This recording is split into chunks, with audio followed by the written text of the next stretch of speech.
આપણે ઉખરેલી ગામનું જે નામ છે ઓરિજિનલ અંડીવાળું બાપ દાદાનું કહેવાય અંડીવાળું સહેલા અસલી શું નામ અંડીવાળું. તો આ આખું ગામ છે આ બધું બતાવો આ બાજુ આ બધા ઘર છે બધા અંડીવાળું ફળી કહેવાય બાપ દાદાનું અસલી ગામ. આ ધાબુ ભરાયેલું છે અમારા આચાર્ય છે સિંહભાઈ રૂપાભાઈ સાહેબે. તો આ અંડીવાળું ફળ્યું છે ઉખરેલી ગામનું. હવે આ વધારે વસ્તી ડામોરની હોવાથી કયું ફળ્યું કહેવાય ડામોર ફળ્યું અંડીવાડામાંથી ડામોર ફળ્યું. આ ડામોર ફળિયાની પેલી સામે નિહાળ છે એ નિહાળ છે. હા ડામોર ફળિયા પ્રાથમિક શાળા ઉખરેલી અહીં મેં નોકરી પણ કરી છે. તો એ ગઈકાલે આ મારા આચાર્ય પેલા હુતા લાંબા થઈને અમને પેલા હુતા નેદર એમને 2-4 દિવસની એમને છોકરાની ગઈકાલે ચાંદલા વિધિ હતી. તો ચાંદલો નહોતો કર્યો તો વિચાર થઈ ગયો ચલો ભાઈ ચાંદલો તો એક જાતનું એ છે આપણો હાલમેલનો વ્યવહાર છે. તો એની હારું આવવાનું થયું તો બરાબર ગરમી છે. આજે પાછું એની હાલમાં મતદાન થઈ રહ્યું છે. અહીં પાછો મત નથી હાલી શકતો અને આપણે 100 મીટરની અંદર મારાથી જવાય નહીં વગર કામનું. એટલે અહીં બેઠા પછી થોડી વાર હા આ પેલા આચાર્ય આવી રહ્યા છે સિમલિયાપાડાના માજી. તો આ છે કદમનું ઝાડ છે. શું ઝાડ છે કદમનું લાવજો પેલું દંડો આવજો. આ ઝાડ છે કદમનું ઝાડ અને એનો આ ડાળી તોડી છે કદમના ઝાડની ડાળી. એ વખતમાં જેડી સાહેબ આવે છે બહુ સારા છે સજ્જન ભાઈ છે અને આ બહુ ઉત્સાહી છે અને વ્યવસ્થિત પ્રકૃતિના પૂજક છીએ. હા પ્રકૃતિના પૂજક છીએ અને પ્રકૃતિને બધા માનનારા છીએ. તો આ આપણે જેડી સાહેબ નાના હતા એવા પ્રાથમિક શાળામાં ભજન ગાતા. હું ગાતા માવજી ચડ્યા કદમ ને ડાળ નેચે ઉતેરો મહારાજ માવજી જીલાને વેળા જાય કે માવજી ને છે ઉતેરો મહારાજ. એ રીતે આપણે ભજનો ગાતા હતા. બરાબર છે પકા 100% અર્જુન સાહેબ આપણા આદિવાસીઓની પ્રકૃતિનું અરે ગામે ગામ વિસ્તાર બધી રીતે જતન કરવાવાળા આદિવાસી સંસ્કૃતિને ઉજાગર કરવાવાળા માણસ છે. અમે સપોર્ટર છીએ આપણે બધા. પણ આ ઝાડ કદમ તો અહીં કઈ જોવા મળે. તો આ ડામોર સાહેબે ઉગાડ્યું. એ કેટલું અથાગ મહેનત વધારે ન તો મથુરામાં ગોકુળ મથુરામાં કદમનું ઝાડ છે.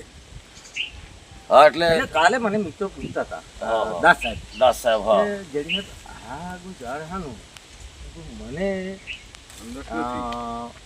ખબર નથી એટલે મેં જવાબ આપ્યો નથી. તો ગઈકાલે પેલા મોટી કેરવાળા પરસોત્તમ કે તાઈવાડ સાહેબ સાંગાવાળા રહે છે પૂછતા હતા એમને એવું કહે છે કે આ ઝાડ શેનું છે. ડૉક્ટર પ્રફુલ્લના પપ્પા. તો આ ઝાડ વાસ્તવમાં કદમનું છે અને ઘણું જ માનવ જીવન માટે ઘણું ઉપયોગી છે. ખાસ કરીને ત્યાં મેં જોયું અર્જુનભાઈ એ ત્યાં કદમનું ઝાડ આ ઝાડ જે છે ને આ ઝાડ એ પ્રમાણે ફેલાયેલું છે ને આવું ઝાડું સીધું ચડે. હા સીધું છે. હા એટલે એમાં ફરક લાગે હે. હા એટલે તઈ પેલી જમીન અને વત્તામાં ચારે બાજુ વાતાવરણ એટલે એના હિસાબે ત્યાં ગોકુળ મથુરા સરયુ નદીના કિનારે આવેલું. હા સરયુ નદી આપણે ત્યાં અયોધ્યામાં આરજેબી એનું અસલી શું નામ છે આરજેબી એટલે કદમ રામ જન્મભૂમિ સોટના આરજેબી ખબર હે એ સરયુ નદીની વાત કરે છે. તો આ કદમનું ઝાડ એક તો ચામડીના રોગો માટે આની છાલ ઘણી ઉપયોગી ચામડીના રોગો માટે. પછી આમાંથી કાગળ બને. આના માવામાંથી કાગળ બનાવવામાં તમામ ઝાડોમાંથી અને આગળ જેડી સાહેબ થોડી વાત કરીએ આપણે મિત્રોને કે આપણા જે સ્ટીમરો છે જહાજો છે કારણ કે આનું લાકડું પોચું અને હલકું એટલે તરે પાણીમાં તરે. તો ફિશિંગ જે આપણે મિત્રો અહીંયા છે આપણે મોટી ક્યાર નાની ક્યાર ભાણાસીમલ ખેડાપા પછી પેલી બાજુ રાજસ્થાન કરેરા ડેમનો જે આપણો પડોશમાં છે ત્યાં જે નાની નાની બોટો ભરે છે ફિશ પકડવા માટે એટલે માછલી પકડવા માટે તો એની નાની નાવડીઓ બનાવવા માટે આનું લાકડું ઘણું ઉપયોગી છે પોચું હોવાથી હલકો હોવાથી એટલે આ રીતે ઉપયોગી છે. અને આને આથી મિલી અને આનો રસ પીવામાં આવે સવારમાં, તો પચવામાં જે પાચન ક્રિયા કાં નબળી હોય, બરાબર. મારા જેવું પેટ મોટું થઈ ગયું હોય અને તાતડે આપણે કહીએ કે તાતડે અઠવાડિયા સુધી, તો ઉજરો સહેલો કહી ગયો. હા, મારા જો કદાચ એટલે તો ઉજરો પેટ મોટું થઈ ગયું હોય તો પછી આમ સીધું થઈ જાય એમ સપાટ.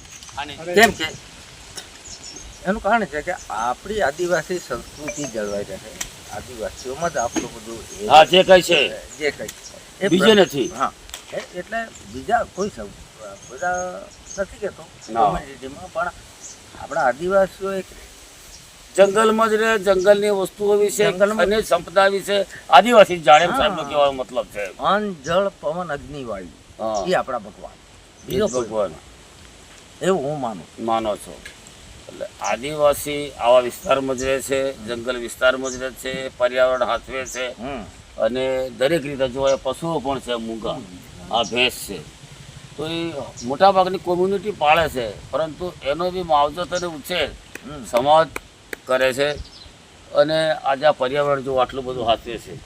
ડામર સાહેબનો તો આભાર માનવો જોઈએ. હા, આ જો આ ચીકુ છે, મારે વાડીમાં પણ આવું જ છે, પણ હું થોડું સીઆરસી તરીકે રહ્યો 17 વર્ષ સુધી.